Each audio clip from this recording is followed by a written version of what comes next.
participantes, do nosso minicurso sobre manejo de irrigação em hortigranjeiros, mais precisamente focados aqui na região da Ibiapaba, estado do Ceará. Dizer para vocês que é uma satisfação recebê-los aqui na nossa sala, né? E que nós vamos contar com o nosso colega, engenheiro agrônomo, com mestrado, Clênio Bezerra de Sá, com mestrado nessa área de irrigação, especialização em irrigação, que vai passar para nós, né, alguns conhecimentos, que o tempo é pouco, né, mas pelo menos o que é básico, para que os nossos colegas possam levar para os nossos agricultores familiares e pela formação também precisa de conhecimentos básicos, ok? Então, a gente tem a certeza, a exemplo de demais minicursos que a gente já proporcionou aqui nessa plataforma, o Clênio vai realmente realizar uma boa apresentação. Então, Clênio, com a palavra. Ok, então, boa tarde a todos. A gente vai dar uma apresentação aqui, bem rápido, vai ser bem sucinto. A gente quer mais passar aqui mais conceitos para a nossa equipe, né? Já que o intuito, como já foi abordado aqui até mais cedo, nossas conversas, o intuito dessas conversas da gente é a capacitação e, aí, pelo menos fazer uma introdução a essa técnica que é tão comum no nosso dia a dia, no entanto, é tão pouco difundida no que diz respeito à sua forma fina, né? Ao estado da arte do que ela pode proporcionar ao agricultor e a todos nós. Então, eu vou estar passando aqui uma apresentação bastante simples e a gente vai junto aqui no decorrer dela conversar, ter um bate-papo mesmo, e no final a gente pode estar conversando e tirar qualquer tipo de dúvida que possa vir a aparecer, ou que já tenha de condições anteriores, né? O pessoal viu em campo, tá ok? Então, boa tarde a todos, meu nome é Clênio Bezerra. Hoje eu vou falar aqui um pouco sobre manejo de irrigação em hortifruti grangeiros e vamos começar com o seguinte, o que é a irrigação, né? Hoje, a gente tem esse conceito de irrigação. O que é a irrigação? É um método artificial de aplicação de água na agricultura, cujo principal objetivo é viabilizar os cultivos nos locais onde a escassez de água limita a atividade agrícola. Ou seja, a irrigação, no fino da coisa, ela quer substituir a chuva, onde ela não é suficiente, dando condições ao agricultor de fazer a produção durante todo o ano. Então, a gente vê aqui uma palavra aqui que está grifada aqui no termo, no conceito, que é viabilizar. A viabilidade, ela está muito ligada à gestão dos recursos para que faça trazer uma condição ótima. O que é o ótimo? O que é uma condição ótima? É onde está o mais próximo, mais alinhado possível à condição de trabalho com os recursos que ele vai estar utilizando na atividade. Nesse momento, o que acontece? O pessoal confunde com esse outro termo que a gente está fazendo aqui, que é a aguação, que é o ato de aguar plantas, jardins, canteiros, etc.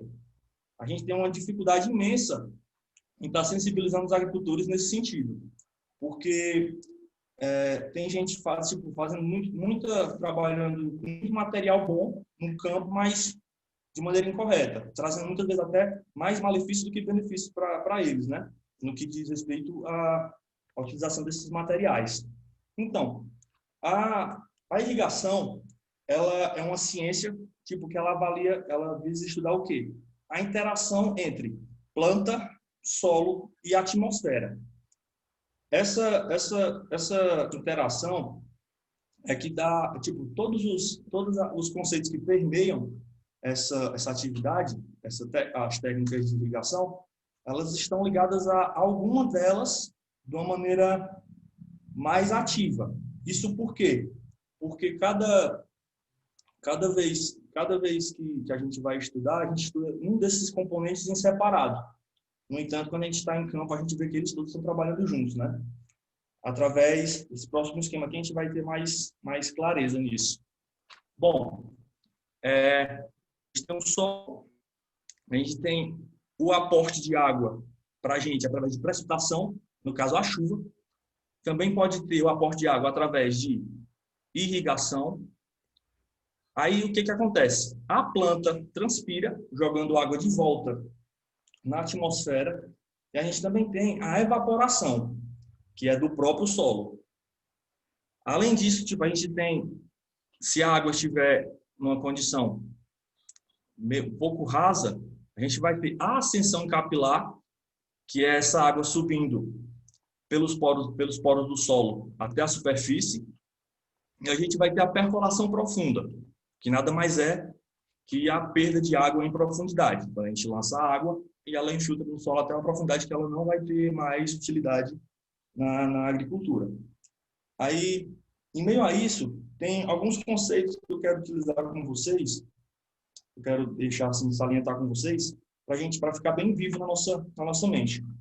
Todo mundo sabe, quando a gente assiste, principalmente na época do inverno, a gente assiste jornal, o pessoal fala, choveu 5 milímetros, choveu 10 milímetros. Alguém, tipo, todo mundo sabe o que quer dizer 1 milímetro de chuva?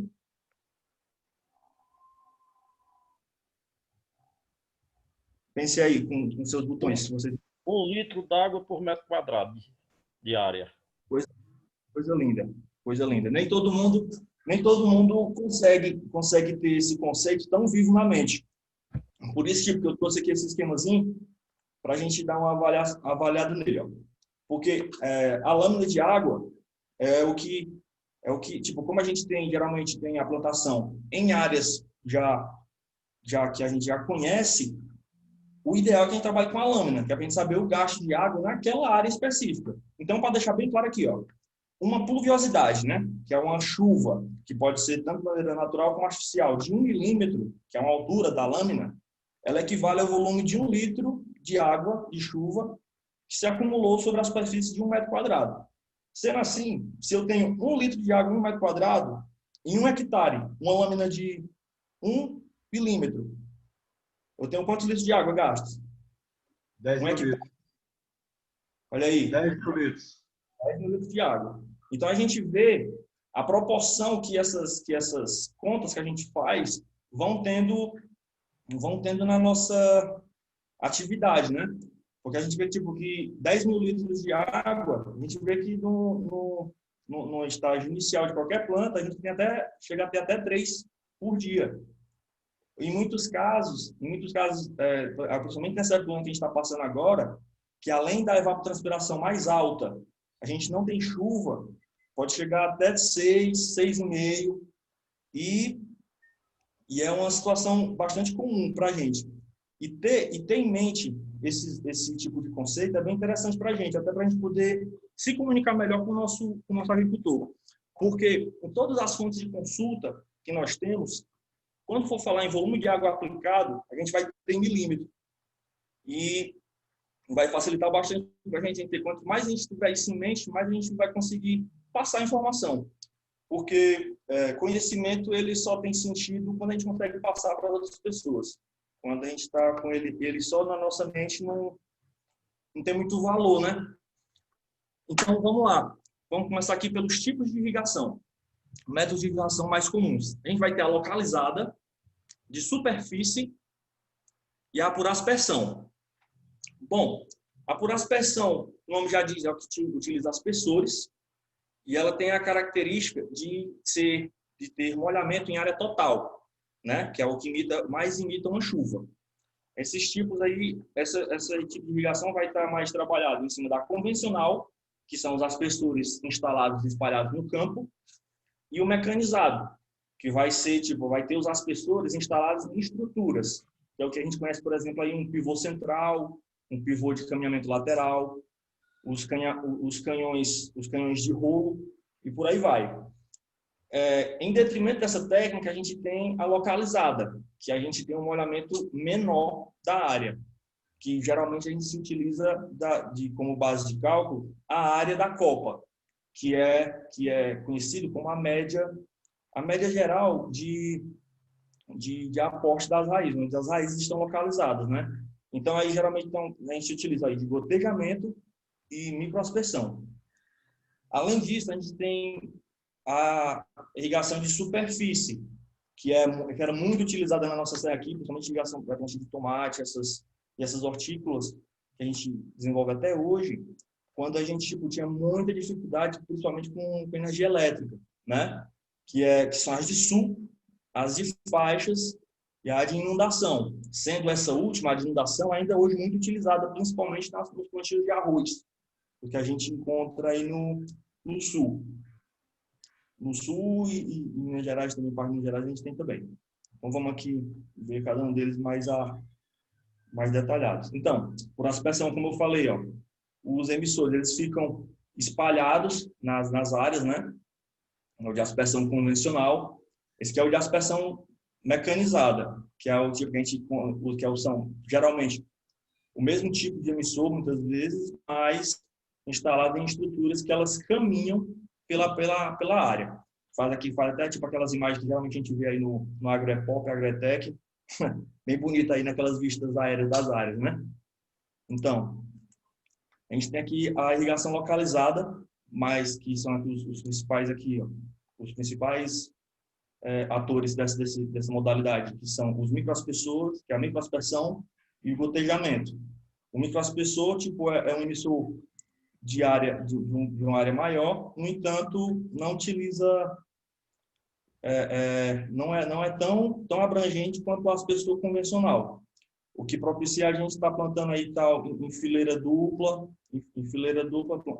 plantas que a gente geralmente não utiliza, como bananeira, limão, graviola, essas frutíferas que antes a gente só via elas bastante espalhadas no campo, a gente conseguia um aproveitamento melhor de área. Isso aí a gente vai ver mais quando a gente está vendo montagem de pomares, a gente vai ver tipo, essa utilização da área da melhor maneira. Hoje a gente tem fileira dupla, a gente tem plantio em triângulo, aí tudo isso é levado em consideração no momento da escolha dessas estruturas, né, para irrigação. E outra, a gente tem o gotejamento, que também tem em bastante lugares. A gente tem, até inclusive na Nutrilite, que é uma empresa bastante conhecida aqui na nossa Serra de Ibiapaba, o gotejamento por subsuperfície, onde eles fazem o quê? Eles enterram essas mangueiras, elas são especialmente trabalhadas porque elas têm uma membrana do próprio material do polietileno que cobre o emissor e faz com que a raiz impede, talvez dificulta mais que a raiz ela venha a chegar a esse ponto do emissor e causar um entupimento, por exemplo. Então, o que acontece? A gente tem a fita ou mangueira enterrada e essa água ela vai sendo depositada em profundidade e ela sobe pelo efeito de capilaridade, que é um efeito físico, é um fenômeno físico proporcionado aí pela estrutura do solo. Bom, aqui a gente vai ver aqui o de superfície. A gente tem aqui os sulco, por sulco, que é o nome já se diz, o sulco a gente alimenta ele com algum dreno vindo direto de uma fonte de água. A gente tem os por faixa, onde a gente mantém sempre a área com bastante água. Isso que a gente vê é um tipo que a gente às vezes a gente nem liga. Às vezes a gente nem liga essa parte, a esse fenômeno, a essa técnica aqui. Mas tem muito lugar que no inverno, no período de inverno, nas baixas, que a gente chama, né, nos baixios, a gente vê que o pessoal faz o quê? Fazem leiras bem mais altas para conseguir plantar naquela área. Aí fazem os regos, que eles chamam, para poder conseguir plantar naquelas áreas ali. Isso ali, basicamente, é um tipo de... essa técnica aqui, que é a irrigação por faixa, que é quando a gente está com a área com um lençol freático bem elevado, chegando na superfície, e a gente traz o solo, onde a gente vai plantar a nossa cultura de interesse, um pouco mais elevado. A situação é essa. Então, inundação, o nome já diz, a gente já faz os tanques e faz o plantio dentro dessas estruturas. Entendeu? Bom, conhecimentos prévios do início da irrigação. Quando e quanto irrigar? A necessidade hídrica da cultura, ela vai se dar por várias características. A gente tem vários estudos que trabalham aí com a gente trazendo para a gente culturas de referência. Como é isso? Eles avaliam, tipo, que, no caso, geralmente nos estudos, é a grama. A grama, a determinada altura, em sol pleno, ela consegue consumir um volume X de água. Eles conseguem fazer uma correlação através de modelos matemáticos para conseguir mensurar essa situação, que eles trazem aí para a gente, que a gente conhece por KC. O KC é o coeficiente de cultura, que é basicamente, como eu estou falando, como ele fez uma correlação com outra cultura, ele vai ser o quê? Quantas vezes eu vou precisar da lâmina requerida daquela cultura. Então, por exemplo, eu tenho um KC de uma cultura que ele é 2. Então, o que acontece? Eu vou precisar de 2 vezes o volume da cultura de referência. Basicamente, em termos bem módicos, a situação é essa aí. Então, e as características do solo? E a capacidade, que é a sua capacidade de armazenar água. Como já foi explanado aqui pelo nosso amigo Ademir, os solos arenosos, eles têm uma porosidade maior, que é a forma como o solo se comporta com relação à sua conformação. E dessa maneira, com poros maiores, eles não conseguem armazenar tanta água. Aí o que acontece? Isso vai afetar a gente como e o tempo de irrigação. Porque a característica do nosso solo é que vai dar para a gente o tipo de irrigação que a gente vai estar utilizando. Quais são as características de infiltração e da cultura que está sendo desenvolvida. Aqui eu tenho aqui um exemplo é um experimento já bastante conhecido, que é o teste de velocidade de infiltração de água. Com esse teste aqui, a gente consegue mensurar a capacidade que um solo tem de reter água. A gente vai ver isso aqui mais à frente, na estrutura. Vou ter um vídeo aqui explicando esse teste, mas basicamente eu vou querer saber com ele o seguinte: quanto tempo eu consigo permanecer com o meu solo em uma zona de umidade que me interessa. Então, vamos ver essa situação aqui agora.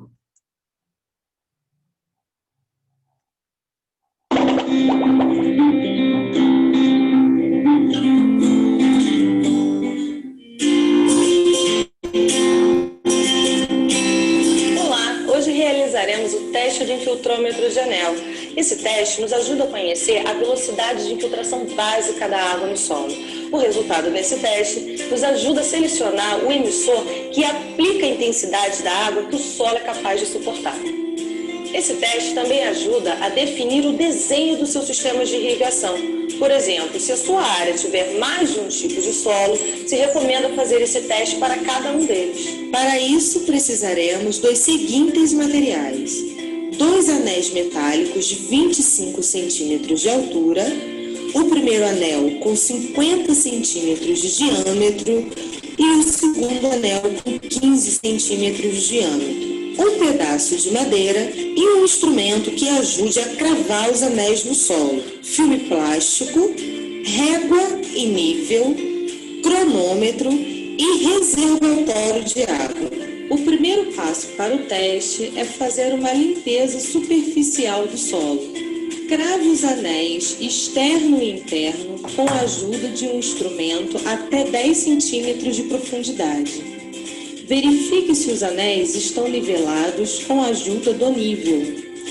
Coloque um filme plástico dentro do anel interno colado ao solo. Esse procedimento é feito para evitar a infiltração da água no solo antes do teste ser iniciado. Instale a régua graduada no cilindro interno. Coloque água primeiramente no cilindro externo e logo no cilindro interno. A água do cilindro externo tem a finalidade de neutralizar o efeito da infiltração lateral e assim garantir que a água de dentro do cilindro interno esteja infiltrando verticalmente. Para começar o teste, retire o filme plástico e inicie com o cronômetro a contagem de tempo para a infiltração da água. A princípio, faça a leitura nos instantes 0, 1 minuto e 3 minutos. Faça a reposição da água do cilindro interno sempre que a altura chegar próximo a 10 centímetros de altura da régua graduada. Se recomenda fazer as leituras no instante que você observa na tabela. Esse tempo pode variar caso a velocidade da água seja muito rápida nos primeiros minutos ou muito lenta com o decorrer do tempo. A planilha de campo deverá ter 5 colunas. A primeira coluna será preenchida com o tempo da leitura como indicado. A segunda coluna será preenchida com as leituras da régua graduada. As células da terceira coluna serão preenchidas com a diferença entre a leitura atual e a leitura anterior.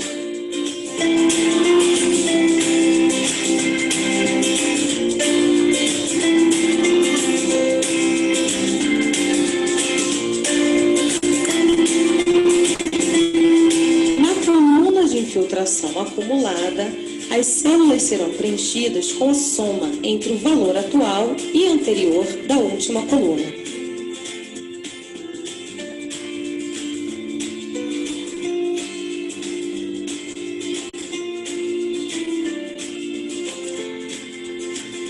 Para o cálculo da velocidade de infiltração média, é necessário dividir o valor da infiltração acumulada pelo tempo da leitura. Mas lembre-se, o tempo é lido em minutos e para o resultado sair em centímetros por hora, é necessário multiplicá-lo por 60. A leitura e o cálculo têm que acontecer até que a infiltração se torne constante, ou seja, até o intervalo de tempo da leitura se repetir por pelo menos 3 vezes. O resultado do teste é uma curva como esta, onde a velocidade inicial é muito alta até se tornar constante. Lembre-se que a unidade de 2,4 centímetros por hora equivale a 24 milímetros por hora. As informações que você encontrará no catálogo de emissores são essas: pressão de operação do aspersor, o diâmetro de alcance do jato de água, a altura máxima desse jato, a vazão do aspersor e a intensidade da água que o solo suporta infiltrar em função do espaçamento dos aspersores. É nesse espaço que vamos usar o resultado do teste para selecionar o melhor aspersor. Neste caso, escolha um emissor que tenha uma intensidade de aplicação menor que 24 milímetros por hora. Neste vídeo, vimos a instalação do infiltrômetro de anel, a metodologia de coleta de dados em campo e a interpretação dos resultados, que nos auxilia na escolha do melhor emissor para o seu solo.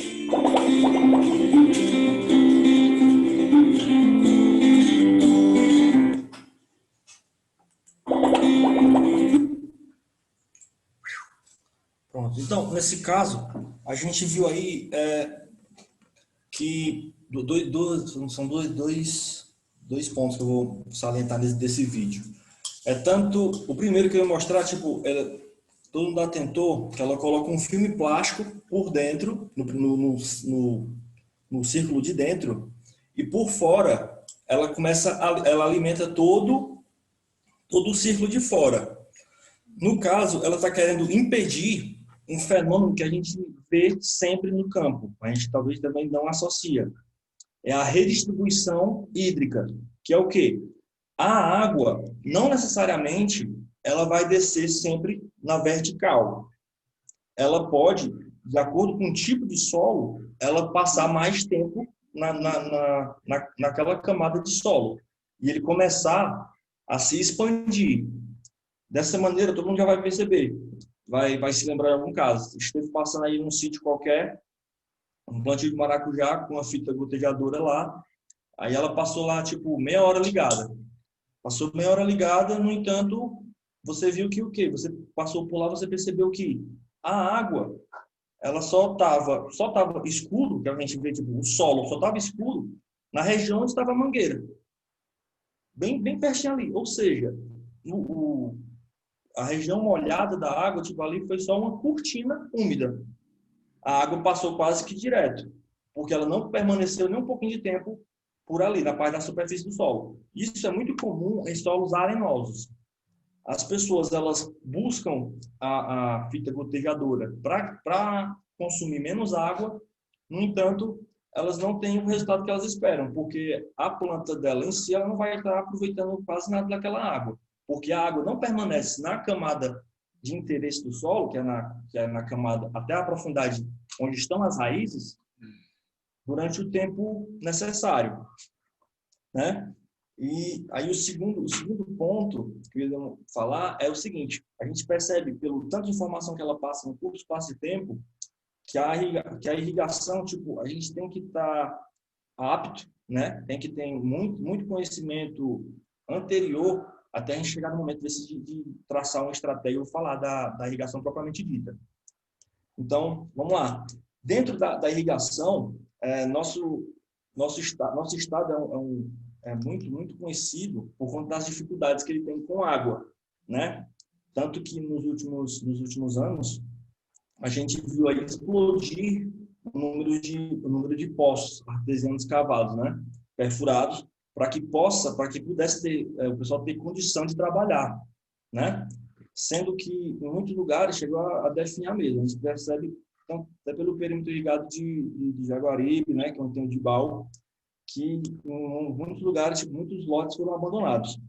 Mas então, a gente tem aí, ó, algumas estratégias que o pessoal traça no momento de mensurar a irrigação. Tipo, uma pergunta: a irrigação com déficit e sem déficit, o que acontece? Tem um termo que vem se propagado no mercado, que é a questão de aproveitamento econômico da água, que é o quê?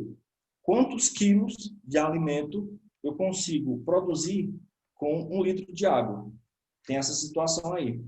É uma maneira do pessoal conseguir entender que o recurso hídrico é um recurso escasso e de difícil acesso muitas vezes. Infelizmente, a gente só conseguiu chegar nesse tipo de resultado, tipo, o pessoal dar a importância desse tipo de coisa em regiões onde o pessoal paga pela água, infelizmente. Eu vou mostrar aqui mais ou menos a ideia que o pessoal tem quando vão fazer esse tipo de estratégia. É uma análise econômica do uso de água. Esse slide aqui, para quem não estiver conseguindo ler direito por conta do tamanho da tela, eu vou estar disponibilizando, você vai conseguir ver direitinho. Mas, basicamente, a questão é a seguinte: ele está querendo valorar quanto de área ele consegue, se ele é mais interessante para ele produzir 1 hectare de melancia com a lâmina plena, com toda a água que é suficiente para a planta se desenvolver, ou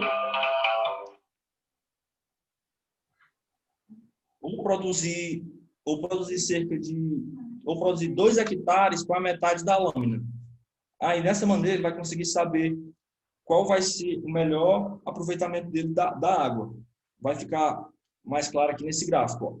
A gente vê aqui, ó, que é a lâmina total aplicada e a produtividade em tonelada por hectare, aqui, ó, no eixo Y. Então, a gente vê o quê? Que quanto mais próximo do ideal aqui da necessidade hídrica, a gente vê aqui, ó, quanto mais ele caminha para cá, maior é a produção. Até que chega o momento aqui que ele definha. Então, ele consegue observar aqui vários pontos. Ó, 75% da lâmina, 50% da lâmina, e por aí vai. Aí, então, isso aí é uma vertente que vem sendo trabalhada em cima da água no nosso estado. Estava bem adiantado. No entanto, essa agenda, como todas as agendas do ano de 2020, foram adiadas, né? Por conta da situação que a gente está. Então, vamos lá. Dentro desse processo, como eu falei, a interação solo-planta-atmosfera é o que direciona a forma como a gente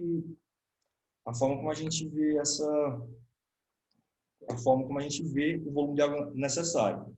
Aí cada um desses itens, solo, clima, atmosfera, trazem para a gente características que são utilizadas para a gente fazer esse manejo.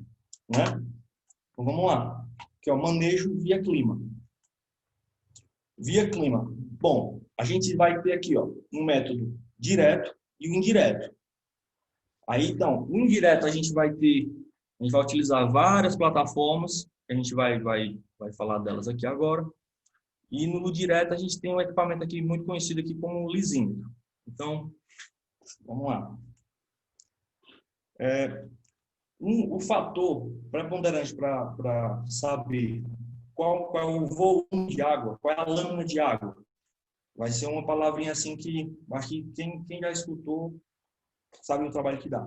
É a evapotranspiração. O que é a evapotranspiração? A evaporação da água do solo, diretamente, mais a transpiração da planta. Isso é o quê? Isso é o volume de água total que saiu do solo, da região de interesse do solo. Né?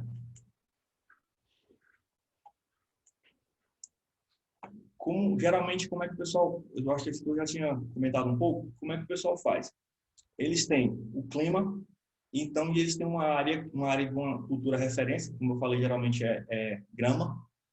Aí eles utilizam essa estrutura aqui, esse experimento aqui, para fazer uma evapotranspiração de referência. Aí essa evapotranspiração de referência, eles jogam em um fator da cultura, que é o coeficiente de cultura, para tentar relacionar essa situação. O coeficiente de cultura, basicamente, ele faz o quê? Ele varia de acordo com a idade da planta. Quanto mais a planta vai se desenvolvendo, mais próximo, mais alto vai sendo o coeficiente de cultura. Até que ele vai amadurecendo, ela vai se envelhecendo e diminui novamente. Então, método direto. Método direto aqui de volume, de medir, realmente você mede o volume de água. Como é que é essa estrutura aqui? Isso aqui é um corte no solo. E o que é que eu tenho aqui? Eu tenho aqui uma bacia, é uma estrutura aqui, uma metálica, geralmente, que eu faço o quê? Eu vou retirando todo esse solo, aí eu monto aqui, tipo, duas células de carga, que são balanças, né? Aí eu venho com a estrutura de metal, aqui, e coloco o solo novamente. Aí o que acontece? Eu planto toda a minha área e também essa área que está coberta, que está dentro da minha estrutura, e vou irrigando. Aí o que acontece? Eu consigo saber, de maneira direta, o volume de água que foi gasto nessa porção de solo. Vocês conseguem enxergar? Aqui, ó, que eu coloquei a água, aí parte dela percolou e parte dela evaporou. No entanto, tipo, como essas estruturas aqui, elas já são bem calibradas para que seja colocado o mínimo possível de água. Mas com essa estrutura aqui, a gente consegue medir esse volume de água que tem. Isso aqui é uma montagem de um lisímetro, no caso, porque como tem essa parte de balança, né? A balança que segura toda essa estrutura, tem que ter um equipamento elétrico lá, tipo, tanto para alimentar essa estrutura, como para guardar também os dados, né? Dependendo do interesse que seja esse experimento. Aqui a gente tem um exemplo claro aqui, ó. Aqui é o lisímetro, ele encontra-se aqui entre duas fileiras, instalado, e aqui é o centro de controle, que é onde saem os cabos que são as fontes de informação. Estações meteorológicas, que elas são muito conhecidas nossas, tipo, elas trazem dados, então, tipo, umidade do sol, umidade do ar, trazem chuva, eles conseguem medir a chuva, velocidade de direção do vento. Todas essas informações, elas são utilizadas em modelos matemáticos que a gente calcula a evapotranspiração. Tem Hargreaves-Samani, tem Piemontif. A própria FAO tem um manual FAO 56, que ele traz vários exemplos aí de formas de calcular essa irrigação. Até existe várias pesquisas, até uma confusãozinha entre os pesquisadores para saber qual é o melhor, qual é o mais preciso. E a realidade é que cada um deles tem suas particularidades, aí cabe ao técnico estudar para ver qual vai se adequar mais a ele. No entanto, a minha opinião particular, de maneira geral, né, no que diz respeito a manejo de irrigação, eu acho que o melhor método de manejo é o método que tem. Porque descontrole é o que mais tem. O pessoal não tem controle de maneira alguma. São vários os modelos que tem disponíveis no mercado. A gente tem aqui de estações meteorológicas bem acessíveis, né, para a realidade do que é esse equipamento, e até outras bem diferentes. Essa aqui, essa Davis, ela é bastante conhecida aí do pessoal do Sul, principalmente, o pessoal que trabalha dentro dos perímetros irrigados, porque essa aqui ela tem a funcionalidade de ser sem fio. Ela é sem fio e tem um alcance de até 5 km. Aí essa situação é bastante interessante para quem o escritório não é dentro da propriedade, não está sendo plantado. Junto a isso, a gente tem alguns modelos que fazem o quê? Você tem a opção, você compra a estação, você tem a opção de jogar os dados dela diretamente na internet, que são, no caso, as estações meteorológicas públicas, né? Bom, até a gente tem uma rede bastante grande no Brasil inteiro, do IMET. Inclusive, aqui a Serra da Ibiapaba tem uma estação dessa, ela fica no IF. O professor Clay Anderson iniciou esse processo aí, ele disponibilizava esses dados diretamente no site do IFCE. Aí, posteriormente, o IMET ele simplesmente incorporou a rede de dados dele.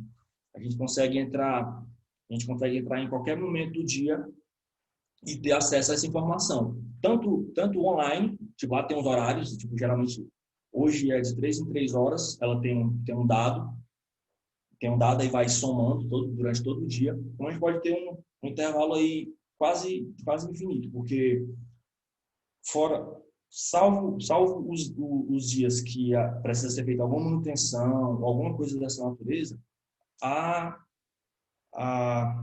estação ela funciona religiosamente, funciona todo dia e tem esses dados lá para a gente trabalhar. Aqui, nesse slide aqui específico, eu deixei aqui um link aqui de um artigo. Quem tiver interesse pode estar lendo esse artigo aqui, vai ver como é utilizado os dados dessas estações meteorológicas dentro do manejo de irrigação. E o tanto e a importância que isso vem tendo dentro da agricultura do Brasil, né? Tanto para a agricultura agricultura familiar como para o agronegócio. Aqui tem a método de renovação de superfície e o balanço de energia. Esse aqui eu coloquei aqui só para passar rapidamente, para não dizer que eu não falei de flores, que é sobre o balanço de energia. Tem uma teoria que é a questão de graus-dia. É o volume de raios ultravioleta que uma planta tem que receber durante o processo dela de crescimento, né? Até o final, até ela iniciar o processo produtivo, se ela for arbórea, então ela começa a senescer. Aí isso aí tem essa estação aqui, que ela é específica para medir só raios ultravioleta, que é para ver se ela recebeu o volume. Aí também, junto com naquele mesmo artigo, do slide anterior, a gente vai ter aí falando sobre essas estações também. Esse aqui, ó, é um equipamento, é o irrigâmetro. Esse irrigâmetro aqui ele foi desenvolvido pela UFV, Universidade Federal de Viçosa, e ele é personalizado. Como assim? Vai uma equipe da UFV na propriedade, avalia todos os aspectos necessários, tipo de clima, de solo, de planta e o sistema de irrigação que você tem, e ele vai te colocar aqui uma espécie de semáforo. de semáforos. Aqui ele tem no site você colocar no YouTube, irrigâmetro UFV. Você vai explicar bem direitinho essa situação. É muito interessante porque ele é bem específico. E para quem não consegue lidar, processar com informação, tipo esse pessoal do campo, às vezes, de repente, alguém que não tem muita instrução, ou então não tem muito tempo para estar explicando para o peão lá a hora dele ligar ou desligar o sistema, ele tem um semáforo, que ele vai dizer simplesmente o seguinte: ó, quando o meu ponteirinho estiver aqui na metade do amarelo, você liga o sistema.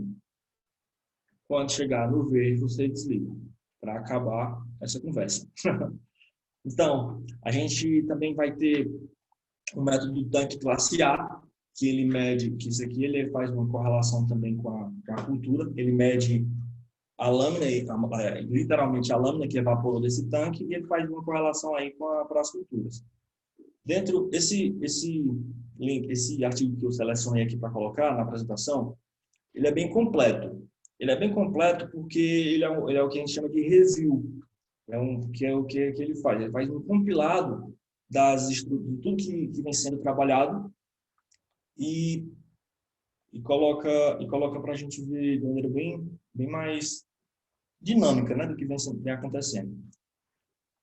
Manejo via planta. Bom, manejo via planta é basicamente feito aqui via satélite. Os satélites são utilizados. A gente lança mão aí de técnicas de sensoriamento remoto e utiliza aí para fazer esse controle. O INPE, o INPE é o Instituto Nacional de Pesquisa, né, do Brasil, que ele faz esse monitoramento e ele tem produtos bem interessantes lá para a gente ler. Na própria home do INPE, ele já explica lá muita coisa, ele fala da importância do INPE para o negócio e dessa condição. Aqui a gente tem um exemplo, um coeficiente aqui, tipo, do tamanho de uma área. Isso aqui é de maio agora, é de Idaho, nos Estados Unidos. Mas eu fiz porque é uma área de muita agricultura, tem muito pivô central e é bem abrangente. A gente está vendo aqui tipo uma área, tipo, se você pegar aqui, ó, desse lado até aqui, ó, são 350 quilômetros. Eu estou conseguindo fazer uma varredura aí, no caso, de 350 quilômetros por 200 quilômetros de uma vez, de um aspecto, tipo, que no caso aí é presença de clorofila, que é bastante interessante. Tipo, vários modelos, várias pesquisas aí em cima dessa situação. Também temos modelos termais, né? Que o pessoal utiliza câmeras com drone, já está sendo bastante amplamente utilizado. A gente pensa que não, mas aqui na Serra já tem gente utilizando esse tipo de tecnologia para fazer controle. E é bastante interessante, que ela faz o quê? Ela avalia, pela temperatura da planta, a quantidade de água que ela tem em seu interior. Aí, dessa maneira aí, tipo, eles conseguem fazer essa correlação tipo, do estresse que ela está passando. Aqui são algumas imagens termais, né, de alta resolução. Esse aqui é de um trabalho que foi feito numa fazenda aqui em Limoeiro. E aqui mostra, aqui é um exemplo, e aqui bem no cantinho que você está vendo um exemplo aqui tipo, de tratamentos de diferentes lâminas de irrigação. É bem visível aqui que onde está recebendo irrigação, ela está mais escura. Isso aí são alguns dos produtos que são possíveis de se conseguir com o uso desses drones. Aqui são mais algumas fotos de uns voos que foram executados para retirar essas imagens. Aí isso aqui é uma câmera comum, né, que está sendo a gente está avaliando aqui toda essa área.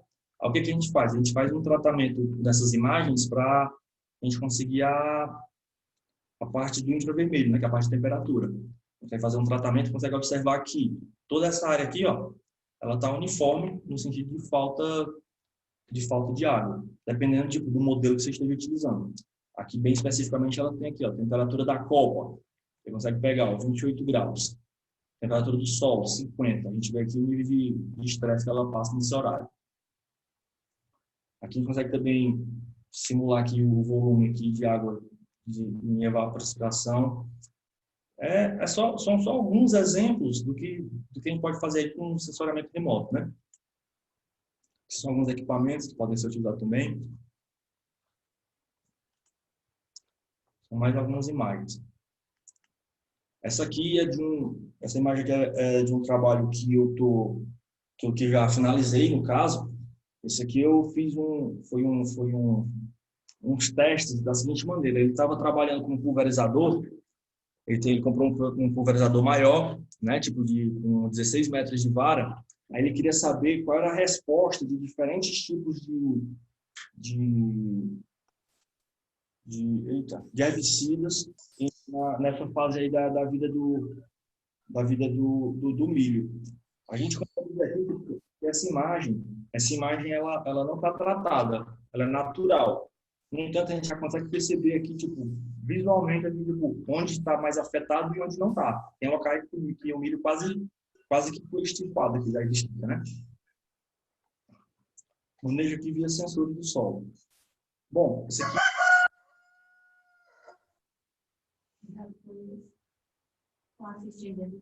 Tá todo mundo escutando?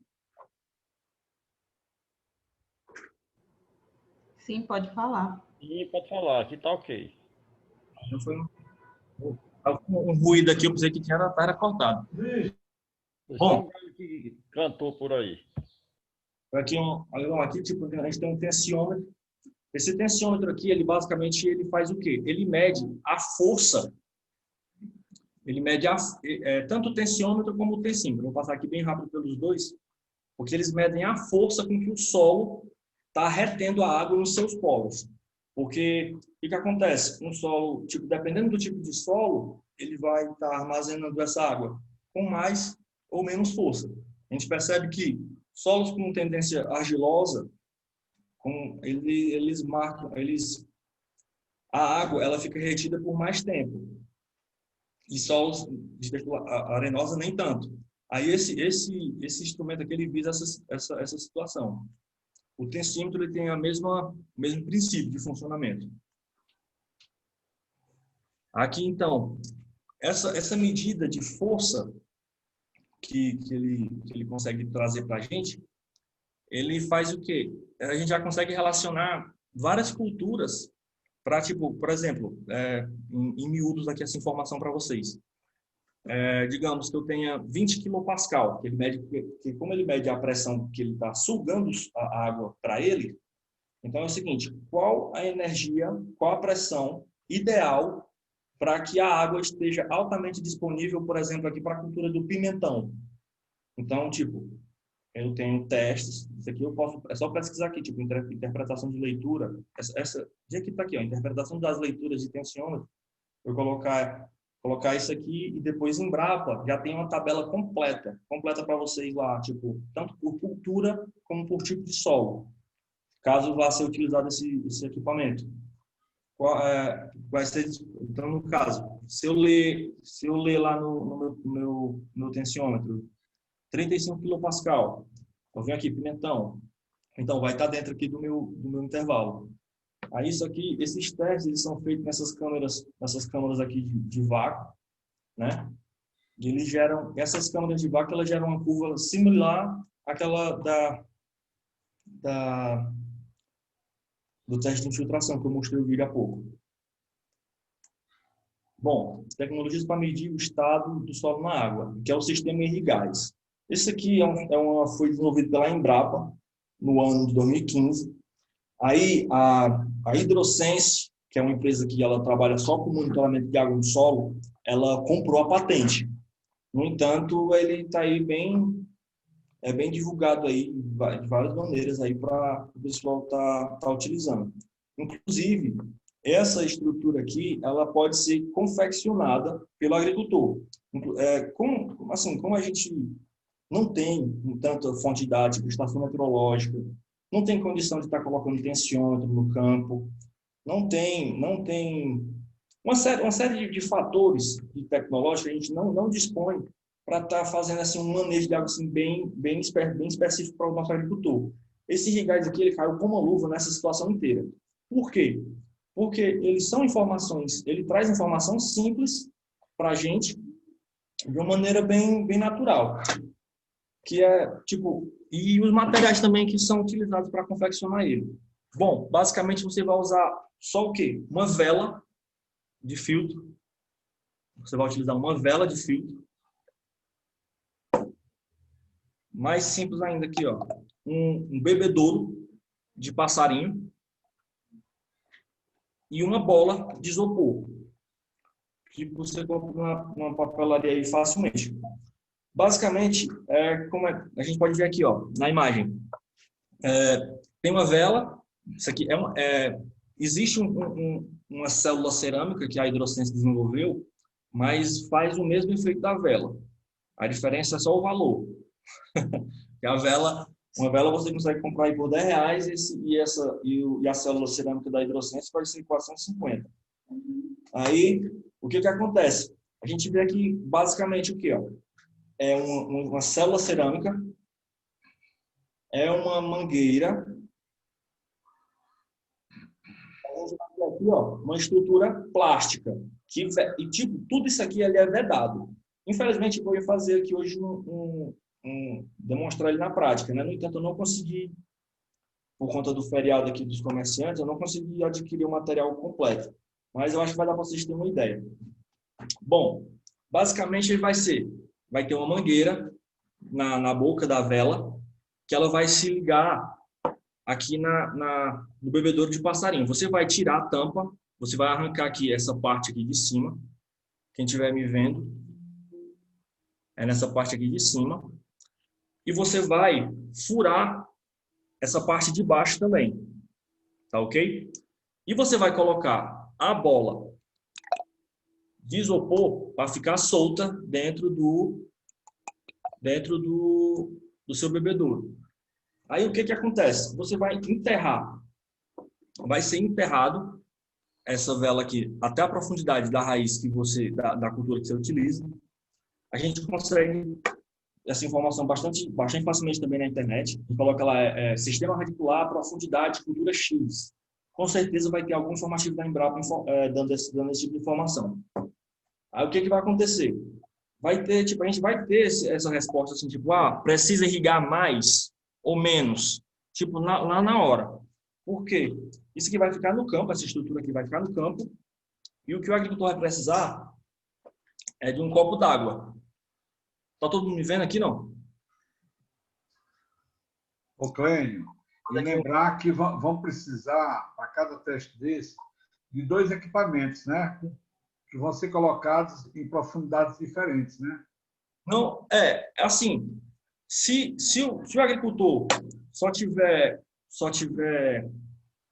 Porque o ideal, quando ele faz o experimento, assim, quando ele cita, o ideal é que ele tenha um monitoramento, tipo, de várias profundidades. No entanto, como já está bem dificultoso, como já está com bastante dificuldade de fazer, a gente pode fazer esse trabalho utilizando apenas que é na profundidade final que ele quer trabalhar, para que ele garanta que pelo menos ele não perca água em profundidade. Deixa eu colocar aqui, Janaína, eu vou só tirar aqui descompartilhar minha tela aqui, para aparecer eu na câmera. Como é que faz? Janaína? Durma não, Janaína. Janaína, rapaz. Ela dormiu. Pessoal, eu parei de compartilhar aqui, só para mostrar para vocês esse exemplo aqui. Pessoal, é o seguinte, ó. Quem não estava vendo, ó. Isso aqui é um bebedouro de passarinho, ó. Furado. Eu furei em cima e embaixo. Quem não conseguir fácil por aí, é só pedir pro seu Bitu que ele tem de monte lá. Aí, ó, o que você faz? Ele vai estar lá no campo. Eu vou disponibilizar um vídeo junto com a apresentação para mostrar isso aqui bem específico. O que acontece? Se os poros da vela estiverem preenchidos com água, o que vai acontecer? Vai estar preso o ar dentro dessa estrutura aqui. O exemplo aqui vai ser o meu dedo. O que vai acontecer? Como está preso de ar, o ar está preso aqui, quando eu colocar na água, ó, o que aconteceu? A bolinha ficou no fundo.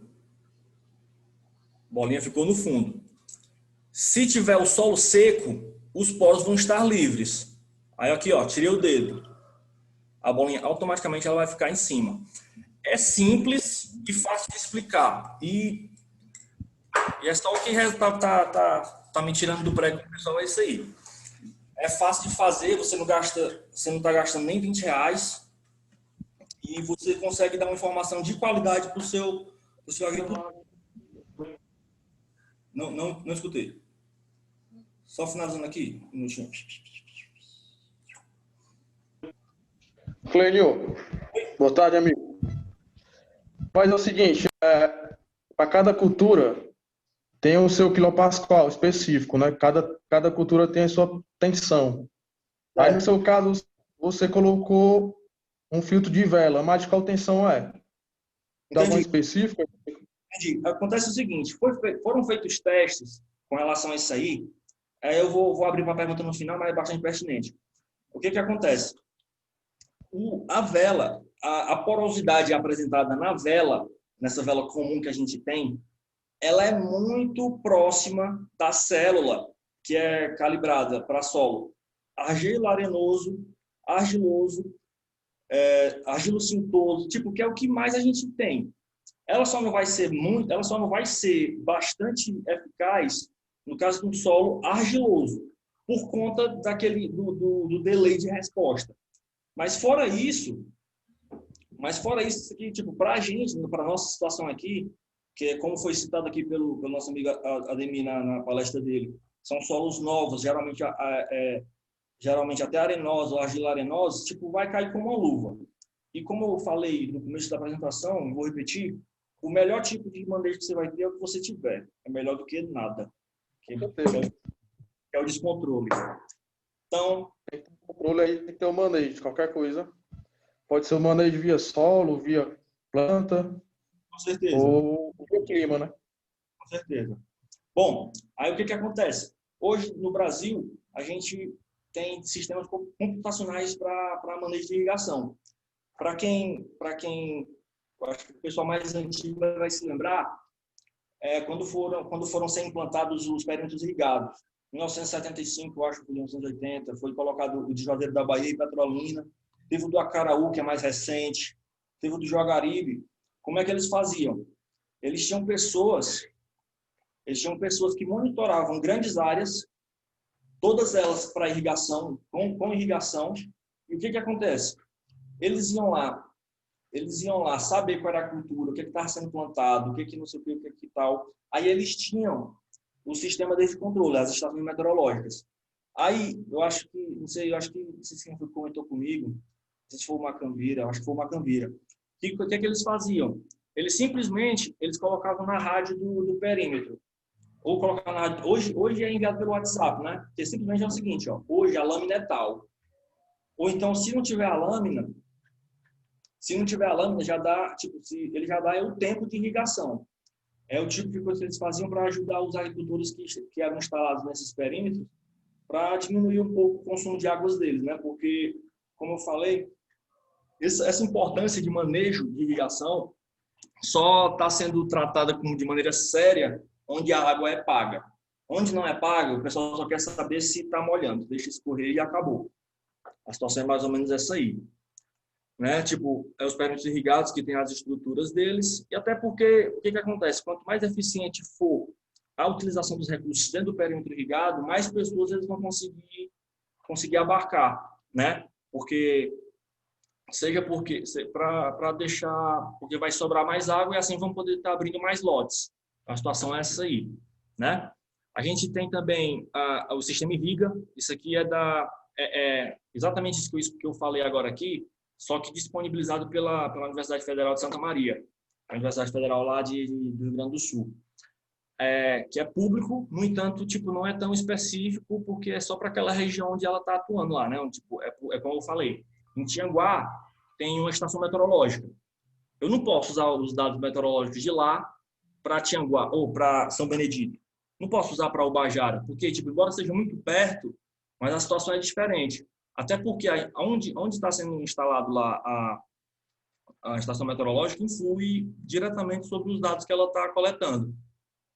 A gente tira pela nebulosidade, essa época do ano. Pela manhã é muito nebuloso e quando dá 9 horas o sol está que ninguém aguenta. Aí isso aí varia muito de lugar para lugar. Aí a gente tem essa situação. A gente já tem também, ó, isso aqui é uma empresa, não é propaganda, mas eles fazem esse serviço. Eles fazem o quê? Eles fazem o manejo de água da sua propriedade. Além da Irriger, tem a iCrop, que ela faz diretamente na sua propriedade, né? E faz esse tipo de trabalho para você. Diz o volume de água que vai ser utilizado, a lâmina diária, faz o aspecto construtivo do seu sistema de irrigação e por aí vai. A gente tira pelo seguinte, agora, desde quando a gente vê, de 2017 para cá, foi que a gente teve os melhores resultados em soja com relação à irrigação. A gente vê que tipo, foi quando a gente percebeu que teve um movimento muito grande lá de alguns estados, como do Paraná, para ser pago a água, e foi quando essas empresas assim que executam esse tipo de serviço cresceu.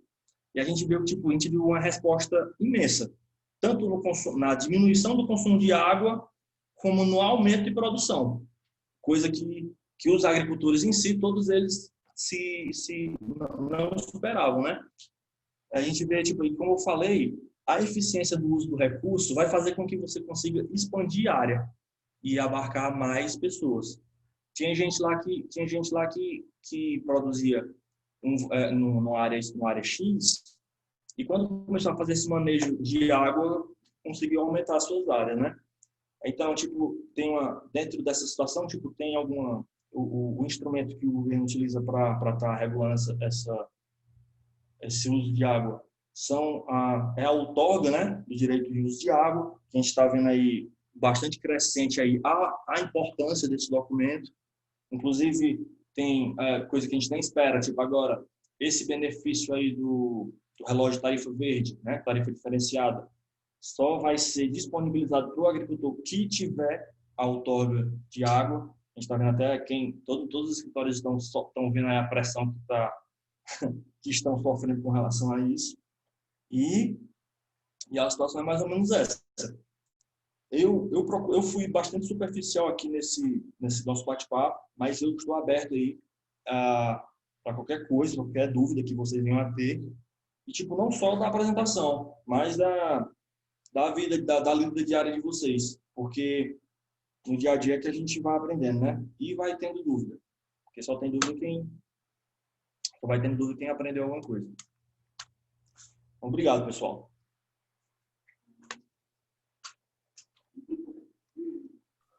Ok, Cleide. Foi muito boa a sua explanação, a sua participação. A gente sabe, dos colegas, sabe também, que essa área é uma área bastante tecnificada, hoje, principalmente, muito tecnificada. Haja visto que você acabou de nos informar, eu não tinha essa informação, que à distância, né, tinha empresas já fazendo esse tipo de monitoramento, de acompanhamento e consultoria, ok? Como se estivesse pontualmente ali na propriedade, fazendo os testes, né, de necessidade de lâmina d'água. Mas o que mais me chamou a atenção, que eu achei bacana, foi o seguinte: foi o uso do irrigás, né? Para esse irrigás, tanto ele é fácil de fazer, de construir, eu já estive estudando isso aí também, muito prático, a maneira como você apresentou aí é a parte mais prática, certo? Então, é possível os extensionistas da Ibiapaba, que trabalham em áreas irrigadas, levar essa tecnologia bem simples, bem prática, bem familiar mesmo, levar para os agricultores e dar uma demonstração para eles lá. Porque o quando irrigar é muito importante, né? Geralmente, produtores que lançam lâminas e lâminas d'água não sabem quanto está gastando, quanto está perdendo de nutrientes, quanto está perdendo de água, gastando mais, né? E sabendo quando irrigar, com certeza eles vão economizar mais o seu dinheiro, o seu recurso, que é a água, ok? Então, eu acho que essa prática aí é interessante. Uma outra que você falou, que eu achei bacana também, foi a questão daquelas fitas de gotejamento, né? Quando os agricultores não usam essas fitas com o devido cuidado, né, com a proteção, as raízes invadem, não é isso? E entopem os gotejadores, os emissores. Então, isso é importante, os agentes de ATE saber disso, para a gente fazer inspeções no campo, ajudar os agricultores a conhecer esse tipo de problema, como contornar isso, ok? Então, essa é a sua palestra, parabéns. Para mim, você superou as expectativas, eu gostei. Como eu já disse no começo, é muito tecnificada, né? Foge à compreensão de alguns participantes que estão aí participando dessa palestra, mas que realmente ela serve de um start, um alerta, né, para todos nós, que a irrigação pode ser trabalhada, sim, pelo agricultor familiar, né, e o extensionista, pode fazer alguma coisa para ajudar o agricultor familiar. Bem, mas aí eu vou coordenar aí as participações. A Janaína está aí? A última vez que eu falei com ela estava dormindo. Hein? O Ademir está inscrito como o primeiro, né, a falar. Peguei.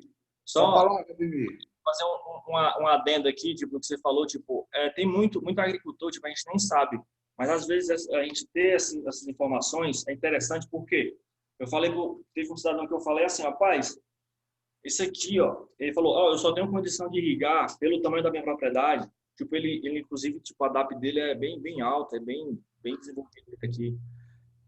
Eu só tenho condição de irrigar se for na tarifa baixa, mas não tem quem aguente, não. Eu não estou aguentando mais ir na baixa, ligar motor, desligar motor, não estou aguentando mais, não. Aí eu falei, mas você só vai se você quiser, você tem condição de você fazer isso aí tudo automatizado, você vai dormir, aí na hora que ele liga lá sozinho, não, mas isso aí não tem quem faça, não. Aí eu falei, não, eu faço para você.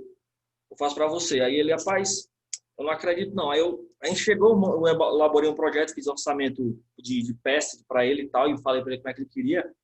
Isso aqui, ó, esse aqui ele procurou a gente, né, tipo, por contato, assim, até de fora da Emater. Esse aqui, ó, esse aqui tá no município de Croatá. Esse aqui foi um painel que foi colocado lá logo que chega. Isso aqui é todo automatizado, a área dele. Onde é que é, hein, Clênio? Croatá. O nome da comunidade especificamente eu não estou lembrando agora.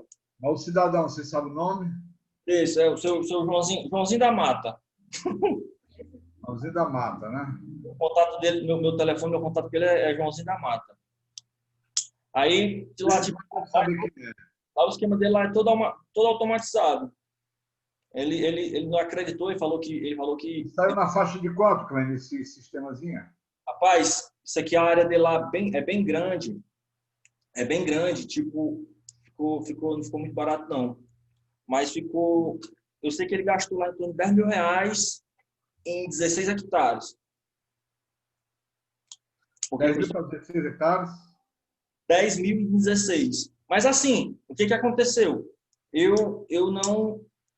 Tipo, a minha mão de obra inteira, tipo, não foi cobrada, né? Foi só o material. Ele gastou só de material isso. Se fosse na mão da empresa bem mais caro, né? Isso aí não sei nem imaginar quanto é que ia ser, não. Elismar, procura identificar onde é que é isso aí, Elismar, que eu gostaria de visitar com você lá, vi outros colegas também.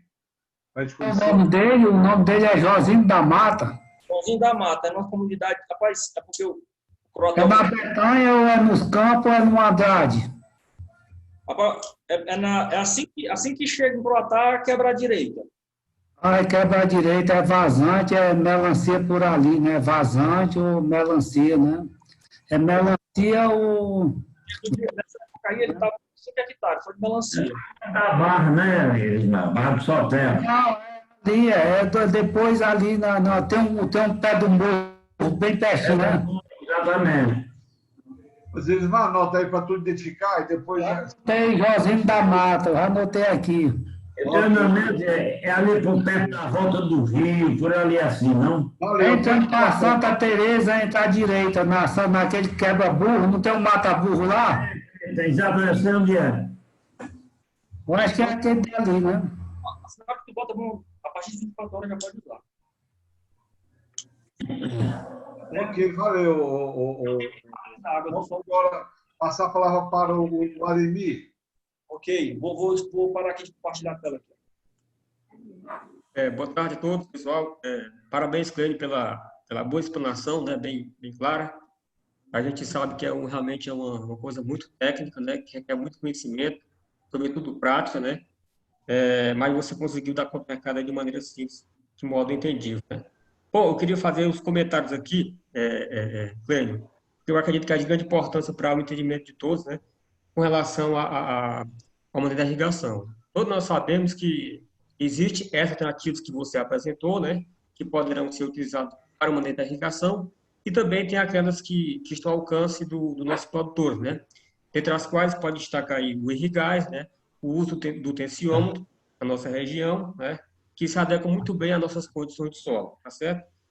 Bom, fazendo um comentário sobre o classe A também, que poderá ser de grande utilidade, né, para a nossa região, também é de fácil aquisição, mas também temos uma coisa muito prática que é, Levi, este irrigás, tá certo? As nossas condições de solo, pela grande maioria, né, está numa textura de franco arenoso, né, textura média, melhor dizendo, então se adequa muito bem o funcionamento do irrigás para a nossa região, tá certo?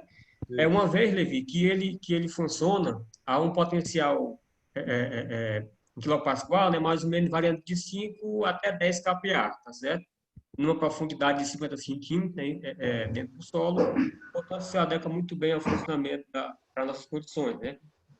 O tensiômetro também, né, Clênio, agora não sendo mais usando o mercúrio, mas poderia ser o outro, né, pode ser até o de Bourdon, ou outro que não usa o mercúrio, né, porque o mercúrio é prejudicial, questão ambiental, questão de vibração, etc.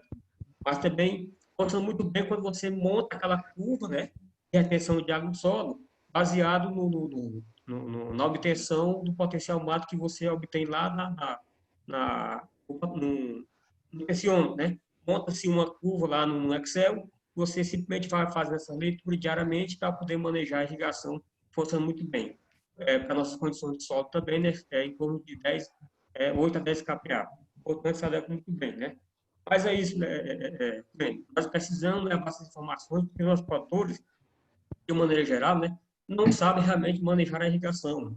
O que eu tenho presenciado em toda a Ibiapaba é que isso não acontece, né? Ele não tem noção dessas ferramentas, dessas tecnologias, por mais simples que sejam, para manejar a irrigação, né? E muito menos noção do tempo, entendeu? Noção de coeficiente de cultura, etc. Ou seja, são coisas, né, que nós precisamos levar essa simples tecnologia aos nossos produtores. A grande maioria já tem 30 anos, 40 anos de experiência, como eles relatam, né? No entanto, ainda não sabe realmente manejar a irrigação e desperdiçam água, desperdiçam nutriente, e principalmente quando se trata da fertirrigação em si, da parte da fertirrigação, né? Então, é muito bom, eu acho que isso deveria ser aperfeiçoado nessa parte da irrigação e de solo aqui na nossa região, porque são duas coisas que andam em conjunto, né? E nós precisa fazer não somente análise química, né? Análise de fertilidade padrão, mas também as análises físicas, que é o quê? A granulometria, né? E capacidade de campo, ponto de multiferramento, que vem densidade de solo, porosidade total, para que a gente possa, né? Ou seja, por meio de R$26 ou menos de R$40, você ter duas tipos de análise, poder manejar a irrigação e manejar também a adubação em si na propriedade. Duas coisas fundamentais, né? Que nossos produtores não conhecem e, portanto, nós precisamos bater nessa tecla juntamente com eles, de modo que a gente possa aumentar a eficiência da irrigação e também do uso da adubação. Ok, obrigado, Ademir. Passando a palavra aí para o Floro, né? Não, Levi. Levi primeiro. Levi? Depois é o Floro. Faz a Janaína. Você é amigo. Janaína dando saída. Bora lá, Levi. Boa tarde a todos e a todas. O Ademir me conhece desde a graduação, desde o tempo bolsista. Fui bolsista há 3 anos de iniciação científica. Trabalhei com o Dr. Valnir Júnior, o maior aspecto de irrigação do Brasil. E eu gosto muito do manejo via clima. Trabalhei 2 anos com tanque classe A e acredito que o tanque classe A é o que se adequa até melhor nas localidades de Guaraciaba. Porque o raio de alcance, você pode pegar o distrito todo. do raio de alcance. E já o tensiômetro de gás, ele só pega a localidade da pessoa. Com o tanque, ele pode pegar o raio de alcance de toda a localidade. E precisamos fazer um curso, Ademir, para que chegue esse orçamento para a EMATES. Porque fazendo essa solicitação, acredito que venha esse tanque, para a gente fazer esse curso com o pessoal. Porque a leitura é todo dia. Tem que fazer leitura, tem que fazer abastecimento do tanque. E é um ótimo manejo via clima. E o mais importante de fazer o manejo via clima é fazer o dimensionamento da irrigação. Sim. Toda a fase de término do ciclo, depois que é feito, precisa fazer o dimensionamento de novo. E a irrigação localizada, o dimensionamento tem que chegar até 97% de eficiência, né? Então, eu acredito que fazendo essa requisição para a EMATES, do tanque classe A, eu acredito que vem e podemos trabalhar com os agricultores locais, que é um ótimo manejo via clima. A questão de dimensionamento foi bem interessante você falar, porque a gente vê muito, é igual, tipo, eu coloquei logo no início, tipo, o pessoal confunde irrigação com aguação. Aí é uma situação, tipo, tá sendo muito comum, o pessoal tá fazendo esses tanques para irrigar por gravidade, já na intenção dizendo que vai ser bom demais para não gastar energia. Como eu estava falando aqui, tipo, você avalia o bem que você paga, eles se importam em mensurar o gasto. No entanto, a água não. Eles entendem que a água, desde que esteja lá, se ele estiver vendo lá escorrendo no chão, para ele tá bom. Ele não se importa na eficiência que essa água é aplicada na planta e no solo. A gente vê cada uma situação aí grotesca mesmo, tipo, dimensionamento de irrigação é uma coisa tipo, que aqui, bicho, na nossa região é muito atrasado mesmo, viu? Situação triste. Assim, para o nível, a gente vê, quando eu chego a ficar triste, tipo, por ser da área, né, da irrigação, e ver assim uma matéria, saiu uma matéria no Povo, dizendo que uma das economias, tipo, as cidades que mais desenvolveram tipo, na região, na parte agrícola, são a daqui da Serra da Ibiapaba. E a gente que está no campo sabe como é que está realmente a situação da irrigação e a forma como isso é tratado. É uma situação assim triste mesmo, porque é aquela coisa, né? Tipo, o que é que a gente é e o que a gente poderia ser, tanto nesse aspecto. Conscientização e, igual como o Ademir falou, bater na tecla sempre aí para ver o que é que a gente consegue, né? Nesse curso. Próximo, Carlos Flora. Pronto, tá ouvindo? Estou ouvindo, eu. Beleza. Boa tarde aí a todos e a todas.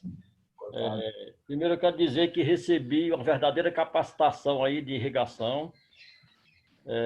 Muita coisa assim parece técnico, e né, técnico dentro do que foi apresentado, mas tem muita coisa prática capaz de a gente levar para o nosso produtor e fazer a diferença.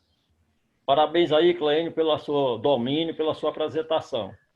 Eu vejo que, a nível dos nossos produtores, para a gente ver a realidade que eles são, hoje, por exemplo, pelo menos aqui no município de Ubajara, os pequenos irrigantes localizados, que praticamente todos hoje aqui são localizados, micro e botejo. Hoje, essa irrigação ela é dominada ou orientada pela vazão que o fabricante determina nesses micros ou nesses gotejos. Então, a gente não vê estudo, a gente não tem muita assistência técnica nessa área. Eu acho que é uma deficiência nossa, né, das nossas equipes. E eu vejo que nós precisamos ter, e é fácil, muita coisa prática desse treinamento, dessa formação que você deu. Por exemplo, eu mesmo tenho uma área de 4 hectares de abacate e limão com microaspersor, e a única coisa que eu faço com relação a esse tempo de irrigação é o que o fabricante recomenda. 2 litros por micro, eu chego lá, coloco 2 horas por dia, aí estou irrigando 2 vezes por semana, que ainda é a coisa pequena, a planta de formação, e fico perdido, assim, não sei. Então, Clênio, você, para mim, eu já acho que você já vai ajudar a gente aqui, a nossa equipe, eu já aqui diante de todos, né, eu já lhe peço que a gente tem interesse em montar pelo menos uns dois aparelhos desse determinante de irrigação, que é baratinho, com isopor, para a gente fazer teste de demonstração aqui no nosso município. Exatamente. Viu? Essa questão aí do... Quanto aos custos, eu banco. Esses custos assim, se não é caro, eu faço o banco esses custos para a gente fazer os 2 aparelhos. O custo de R$20 não é custo. Para fazer É baratinho mesmo, viu? para poder eu colocar e fazer no meu e de mais alguma pessoa. Cícero, só quer fazer, Cícero, no maracujá, no plantio dele lá, cara. Mas sai mais barato ainda, né? Eu estou bancando, e eu fazendo no meu, eu vou levar produtores e através do meu eu posso fazer a extensão rural. Você aqui tudo. Já fica aí um convite, viu, Cleiton? Já fica um convite aí do fórum, tá? Ele já está colocando lá o plantio dele, está à disposição para a gente instalar o irrigás, fazer os testezinhos lá, tá? Levar alguns colegas, se Deus quiser, nós vamos sair desse marasmo da pandemia. A gente vai colocar o sistema de irrigação dele para 97% de eficiência para ser o modelo. Pois é, eu estou jogando uma água que passa em micro, passa numa pequena irrigação, lá numa cultura, que eu também não sei a necessidade nem o tempo. Estou jogando assim uma coisa, como todos os irrigantes daqui são igual o que eu estou citando. Não tem nenhum conselho. Viu, Flávio? E outra questão que eu achei interessante é a gente visitar, Cleiton. Depois, eu, você, o Elismar e outros colegas, a gente ir ao Curatá e ver essa experiência de automatização de uma área de um agricultor familiar. Não é isso? Não foi no agricultor familiar? Uma área de 16 hectares, é isso? Mas foi. Mas porque assim, eu acho que para hoje, na época, ele já estava. Ele falou, eu cheguei a comentar, aquelas conversas besta, né? De agricultor, para a gente poder passar o tempo ali mais fácil. Aí eu acho que já estava com a DAP dele vencida, porque parece que a DAP não estava mais. Ele falou que no esquema dele não ia mais caber a DAP. Não ia mais dar certo a DAP, não. Porque ele entrega para o Walmart, para o Carrefour, o Pão de Açúcar. Bem, mas é interessante. É uma referência. Sim. É sempre uma referência. Eu ainda vejo a oportunidade de ir lá, se Deus quiser. Eu queria fazer seu comentário a respeito da fala do Levi e do fórum. Deixa eu concluir aqui o meu, já eu saio. Eu ainda levanto também assim, eu acho que diante de toda essa problemática, ainda vem aí junto eu acho que o manejo do solo. A gente vê aqui também que é uma coisa que está às nossas vistas, todos os municípios, tratores e mais tratores, arando solo de maneiras irregulares, não é as recomendadas. E eu acho que nós vamos ter também, ou já temos sérios problemas de pé de grade aí nesses solos que já tem dificuldade, tem mil dificuldades com relação à irrigação. Eu acho que isso também é um agravante que se soma a essa questão de irrigação junto ao nosso público assistido. Beleza? Tudo bem. Muito obrigado aí pela participação. Valeu, Cabo. Queria fazer só um comentário a respeito da fala do Levi e do fórum. Levi, essa questão do tanque classe A realmente é uma coisa que eu vi, acompanhei você durante a graduação, né? Então é uma coisa que faz parte da nossa área, que é pertinente de fazer essa adoção. De repente, o Dr. Cícero pode sentar conosco, né? E a gente articular alguma forma de fazer a aquisição de um tanque classe A para a região, né? E poder agilizar a questão de dimensionamento para irrigação na região de Ibiapaba, né? Para poder tecnificar cada vez mais. Outra coisa, fora, é justamente esse é o maior erro, né, dos nossos produtores que simplesmente seguem, né, as casas do campo, as casas de irrigação que vendem os equipamentos, né, para fazer a irrigação. Ou seja, não leva em consideração a questão do solo. Então, você aplica tanto de água, mas não sabe se o solo realmente vai suportar nessa quantidade de água, não sabe, às vezes, a questão da cultura também, né? Então, são coisas que acabam caindo na esparrela do erro, né? E nós precisamos discutir isso, tá certo? O pessoal já parte errado.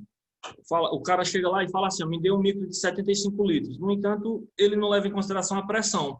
Exatamente. É uma situação, tipo, é uma irrigação que já nasce morta. Só mais uma lembrança aí.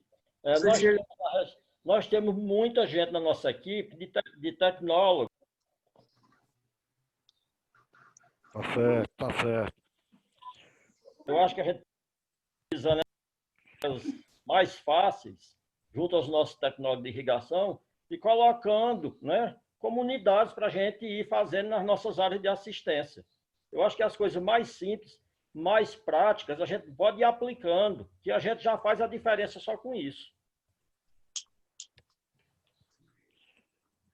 Microfone, Cícero. Cícero, posso exibir as perguntas? Tem duas perguntas que fizeram no chat. Então, o microfone está desligado, Cícero. Vamos para as perguntas. Desligado, Cícero. Tem o microfone. Telefone desligado, Cícero. O telefone está desligado. Vamos para as perguntas. Olha, São duas, bem rapidinho. O tempo já expirou e nós estamos gastando muito, não é? Mas bem rapidinho, por favor. Vou exibir aqui as Estou perguntas. gravando, pessoal. Vai uma gravação dessa para o YouTube, não pode ficar muito extensa. E lá, Vitor. Você deixa o Floro falar mais de 20 minutos, rapaz? Vai lá, Vitor. Vitor, rapidinho. Não, eu não pedi a palavra, não. Eu falei exatamente o que você falou, que a gente tem que controlar o tempo, rapaz. O Floro, dá logo o tempo todo para o Floro. Próximo. Elvis. Não tem mais escrito para mim, é só exibir as perguntas. Ok, então vamos encerrar, gente. Vamos agradecer a participação de todos. Dizer para vocês que nós vamos fazer esses apontamentos aqui. Vamos firmar esse compromisso aí com o Elvis, né, com o Ademir, com o Clênio, né, com o Levi. Clênio, tem uma pergunta aí no chat, perguntando se o projeto ele é feito pelo Pronaf. Bom, eu ia responder aqui no chat também. Pessoal, é o seguinte, ó. Existe o Pronaf semiárido hoje, que ele é só para aquisição de recursos, de materiais para irrigação, tanto para infraestrutura, que tipo é o caso de poços, construção de tanques, mas também sistema de irrigação propriamente dito. E o sistema de automação entra nessa situação, sim. Mas só que esse que eu fiz foi recursos próprios, viu? Foi recurso próprio, mas o Pronaf financia, sim. Entendi, velho. Obrigado. Gente, então, obrigado pela participação de todos e vamos nos preparar para a próxima palestra, sexta-feira, do Dr. Macambira sobre os polinizadores meliponídeos, ok? Estão todos convidados. Desde já, só para voltar a esclarecer, existe uma programação de capacitação com todos vocês, que a gente definiu às segundas e sextas-feiras, às 3 horas da tarde, com o mesmo ID, com a mesma senha. Então, quando você não receber o convite, já sabe, segunda e sexta-feira à tarde, 3 horas da tarde, mesmo ID, mesma senha, isso já facilita o nosso acesso. Ok? Então, até sexta-feira, um abraço a todos, fique com Deus. Obrigado pela atenção. Parabéns, Clênio. Valeu. Foi show a palestra.